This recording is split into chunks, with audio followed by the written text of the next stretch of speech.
Well, in the Magna Carta of Humanity, I'm trying to get to the root of the American crisis, but also to be constructive, to have a positive answer at the same time, and to do both at once. Because as I see it, I may have said this earlier, the deepest crisis is between 1776, which came out through the Reformation, from the Hebrew Torah, the first 5 books of the Bible, above all Exodus and Deuteronomy, covenant becoming constitution, the consent of the governed, the separation of powers, and so on. And then the ideas which come down from the French Revolution, 1789. Now, a lot of people say, I'm not a Marxist. What do you mean? And I say, this is not classical Marxism. This is cultural Marxism. And they don't understand that. Cultural Marxism goes back to our opponent, Antonio Gramsci.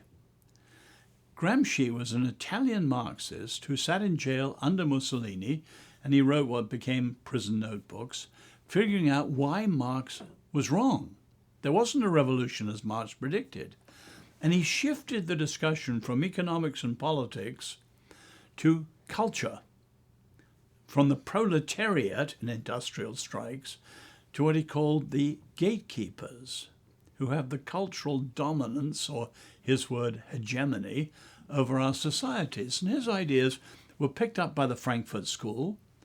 And in the 60s, the important person in the Frankfurt School in California was Herbert Marcuse, who was the godfather of the New Left.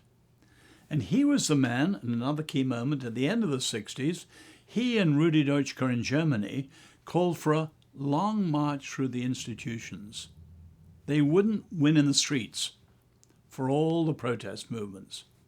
They had to do a long march round, a detour, and win the colleges and universities, the press and the media, the world they called culture industry, Hollywood, entertainment, and then sweep around and win the whole culture.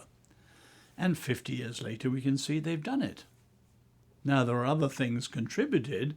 You think of the influence, say, of George Soros early in this century, who realized that with his billions, he could superfund these movements. So what you have in the radical left today is a swarming pop-up protest movement, ever morphing, Antifa, Black Lives Matter, No Justice, No Peace, Occupy Wall Street, you name it. 100 of these things a week, all with the same things of revolution as the final goal.